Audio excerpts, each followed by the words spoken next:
9 knife cuts that you're going to be making this week in the lab. So to begin, you're going to need a few pieces of equipment. You're going to need a chef's knife, okay? You're going to need a steel, you're going to need a cutting board, and a rubber mat. You may need a peeler if you're planning on using the vegetables and sauteing them at the end. And then I also recommend that you have a towel to wipe your knife off. And keep your area nice and clean. So the first thing that you're going to do is you're going to put a mat down on your table, and then you're going to put your cutting board on top of it. This will keep it from sliding a little bit, okay? The other thing that we're going to talk about today is sharpening your knife. So before we begin, we want to make sure that we have a nice blade on our knife. So remember, this is your sharpening steel. We're just honing the knife. Putting an edge on it so that it's sharp enough to go through our vegetables and make nice cuts. So again, this is the guard of the steel. So whatever you do to one side of the knife, you have to do to the other. So as I sharpen, I'm going to start at the bottom and go all the way to the top on one side and all the way on the other. So you want to do this just a few times, maybe 5, 6 times. Just run your knife across there. And then remember, you could get some little pieces of metal. So you always want to wipe your knife off both sides and kind of set that off to the side. You may need the steel in between your knife cuts, but that's going to be completely up to you. Okay, the other thing I want to mention is, as we learned in Ruby, when you're holding your knife, you're going to be placing your hand on the handle. I am most comfortable putting 3 fingers underneath here, and then my thumb and my index finger on the sides of the blade. Okay, we never really want to see you putting your index finger across the spine or back of the knife.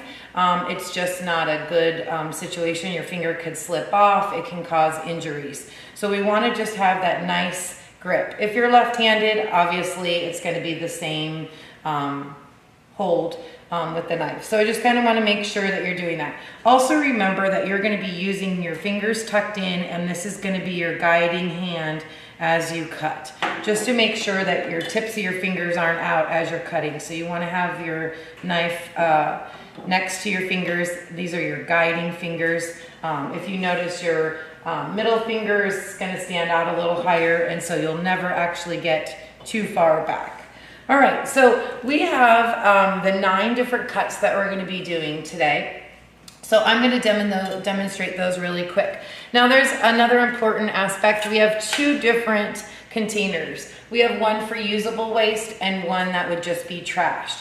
Whenever you're doing any kind of a competition or any knife skill activity in culinary, we want to be able to keep the usable material in one area and things that just couldn't be used in something else. The usable material would be used to make a vegetable stock, could be used to saute things. Now, you're going to be giving us 2 samples of each of the 9 cuts on the block day. So anything that's left over that might not be the perfect size, you could still use in your dish that you're going to create with the leftovers. So that's why we want to keep that usable waste. All right, the first thing that we're going to start off with is a green onion.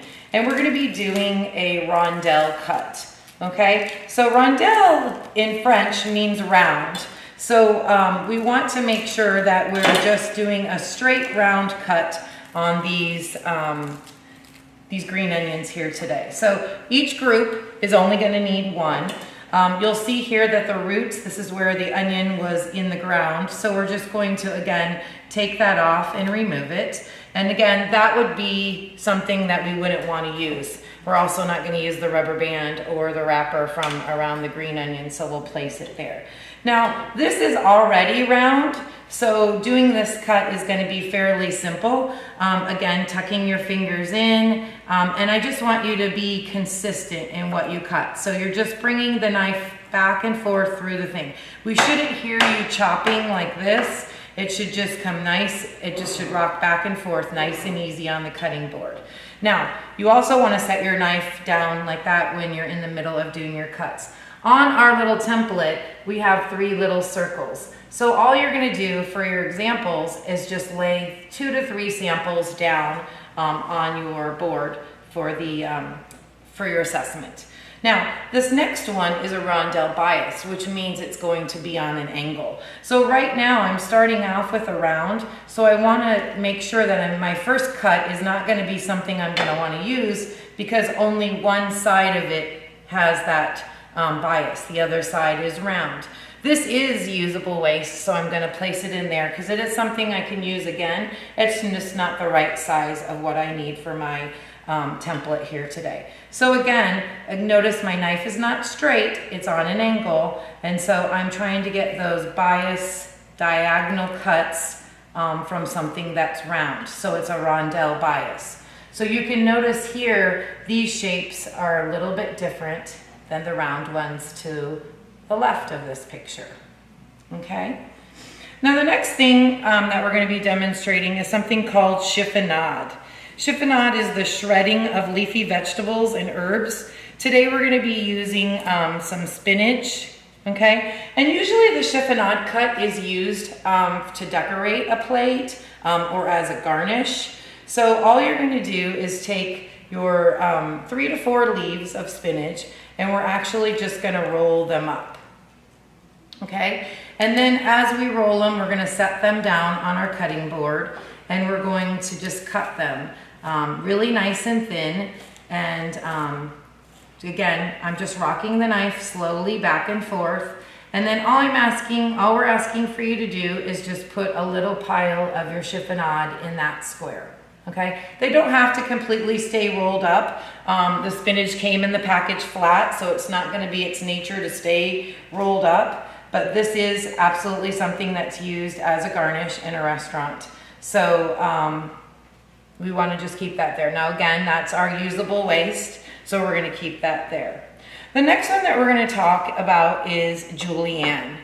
Okay, again, a French term, and that's a cut that's 1/8 by 1/8 by 2 inches. I did want to mention too that it is perfectly fine if you keep your ruler near you as you're making these cuts. You're not professional chefs. We're just asking you to practice and to try these different cuts. So we want you to try and do the best that you can. So if it means having the ruler near you to do those cuts, then that's perfectly fine. Now the first thing is I'm asking you to make a julienne cut with something that's round. So the first thing we're going to do is we want to square this off. Okay, so we want to get something that's about 2 inches long. I'm going to cut mine just a little bit longer, and then we're going to want to square that off. This is going to be something else that's perfectly good to save, so I'm going to keep that over here. The carrot could be used in a stock or a soup, so we're going to keep that over there as well. So the first thing I'm going to do is just cut the little edge off of here so that I get something flat. Okay, before my carrot was kind of rolling around. Now this has got a flat surface, it's not going to roll so much. Okay, again, usable waste. We could use that in a stock or something for soup. And I'm just going to continue to square this off. Okay, just going around and making every side square until I have a square carrot. Now notice I'm not going in super far. I'm just taking a very thin layer off. Again, usable waste. But now my carrot is more square than round. Okay, so this is my square carrot opposed to the round carrot. All right, julienne again is 1/8, which is only 2 lines by 2 inches. So if you really need to do this, you could set the ruler down next to your carrot if you needed to and kind of square it off, if that's what you feel most comfortable doing. Okay, now we're just looking for 1/8 of an inch, so I'm going to cut right here, and again I'm just going down into here, and then again we're just trying to get julienne. Okay, now we're just asking for 2 or 3 samples of each cut, so once you do it you can just lay them on top of here. 2's fine, 3's great. It's just whatever practice you can get is better for you. Just remember that a lot of industry people say that one of the biggest things that they want the students to know when they come to work in the restaurants is to know how to do different knife cuts. All right, from the julienne, okay, I'm going to take this one and make another julienne, is where you get your brunoise, because brunoise is 1/8 by 1/8 by 1/8. So once I have this already done, I can go ahead and turn it, and now I can cut my little brunoise from here, okay? And again, you just need 3 samples. So you make your brunoise from your julienne, and they're quite small, so just set them on your mat like that. Okay, again, this is perfectly good. We can keep that. We might even save this, give it to your instructor. They'll put it aside for the next group that would want to be using that. Today we're going to use celery for our small dice. Again, if you notice, the celery has some curvature to it, so we're going to want to square that off as well. We're going to want to get that nice and square for what we're doing. This is going to be 1/4 of an inch by 1/4 of an inch by 1/4 of an inch. So it's 3-dimensional. You want it to be the same size high. Again, you're wanting to create a stable base and make sure that you have it cut nice and flat. So I'm gonna go down the center here of my celery. And then again, 1/4, just so you know, when you're looking at your ruler, would be 4 lines. And right now mine's just about right there. So I did a really good job cutting my celery about that size. So it's 1/4 by 1/4 by 1/4. And if you do not feel comfortable using the celery for this cut, you can certainly use a carrot. Okay, just make sure that you have the 1/4 by 1/4 and that they're consistent. We shouldn't see one really big and one really small. They should all be the same size. Again, I would give this back to your instructor. It's big enough. It's not small that, you know, to the point where you would want to do that. With the medium and the large dice, we're going to use a potato. I have my peeler here because I am thinking that my group may want to use it to saute when we're done. Something along those lines. So we're just going to run the peeler across it really quick, get it peeled so that if we want to eat this, some of this product after we're done, we can, and it won't have the skin on it. Again, this is not usable waste. It's the skin of the potato, so it wouldn't go well in a stock. It would make it a little too bitter and wouldn't give it the flavor that we're looking for. So we're just gonna take it off. Okay, that's pretty good. Just make sure you don't cut yourself on the peeler. Sort of set that off to the side.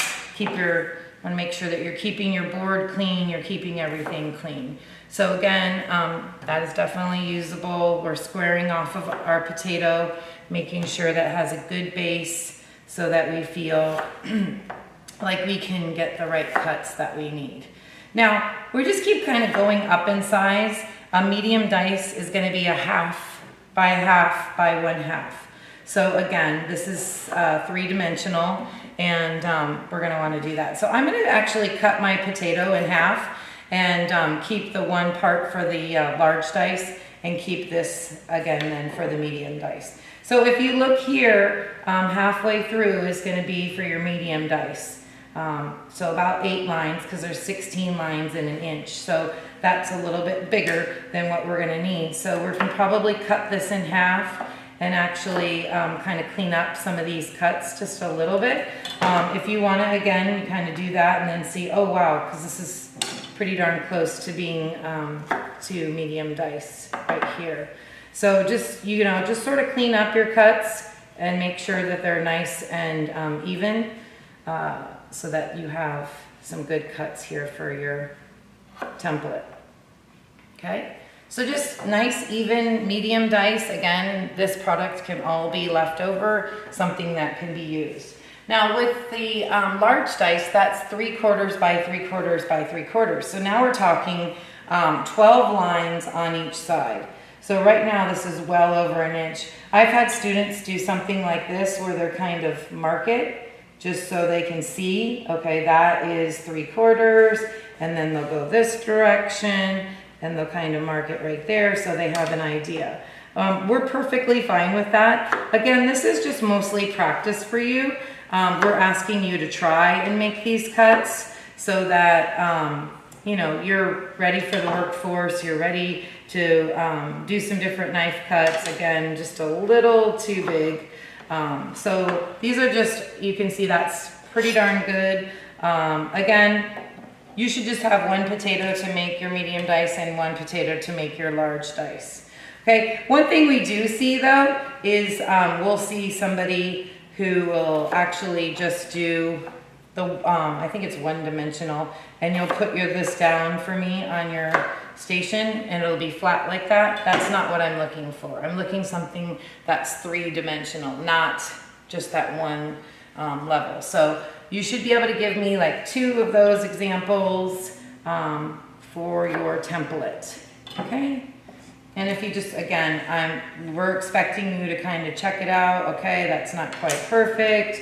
And then make the adjustments and then just put it on on your template. Okay, the very last one is a mince, okay? And that we're gonna use garlic. And garlic comes in bulbs, but we just need 1 clove of garlic. Okay, and in my opinion, the best way to do it is just to use your hand. You can use the flat side of your knife and just kind of push down on it. That opens it, kind of cracks it open for you, gets it to where you need it to be. Okay, again, if you want to just cut in there really quick, that'll open it up for you. Okay, notice that my board is really nice and clean. If in between your knife cuts you need to wipe with your knife, you should do that just to make sure everything's nice and clean. When you move on in culinary, and if you're ever to do a competition, that's one thing that the judges really look at is, are you keeping your area nice and clean? I don't have stuff all over the place. I have 2 disposals, one of usable waste, one of not usable waste. So just kind of make sure that you're doing that. I probably am not going to need all this garlic. It's kind of a big piece, so I'm just going to cut mine in 4. Again, I would give this back to your instructor. That's kind of too big to even put in your product right there. Now this one's going to be a little bit different. We're going to actually place the heel of your hand on the back of this, and we're just going to, well, let's start with this actually. Let's cut this little kind of small, and then we'll use the heel of our hand. I jumped the gun on that one, sorry about that. So anyways, just always wipe away from your knife. Don't wipe up or you will cut yourself. And so now I'm kind of ready to just rock this back and forth. And this is just called mincing. It's kind of a little bit smaller than my Brenois, but it's going to give me some good flavor when I go to make different things, whether I'm sauteing onions and peppers and I want a little bit of garlic in there, or if I'm using it for something like risotto, something along those lines. Now notice the garlic stuck all to my knife. Again, I'm going to slowly push down and just get it off of my knife that way. Do not push up. You will cut yourself, okay? And then don't scrape your knife across, but I just am sort of gonna go this way really gently, kind of lift it up, and then I'll place it there, okay? And again, I don't wanna do the cutting edge side or I would cut myself, okay? So those are your 9 different cuts that you're gonna be making in the lab. Each person will get an opportunity to do different cuts. So everyone should just take their time and enjoy. It's a process. Don't get frustrated. Sometimes it's very frustrating to first start and then you feel like, I can't do this, and you want to quit. Just give it a chance, try it. We're mostly looking for that you made an effort, you're holding the knife properly, your station is nice and clean, and all of those things. So good luck with your knife cuts, and we'll see you next time.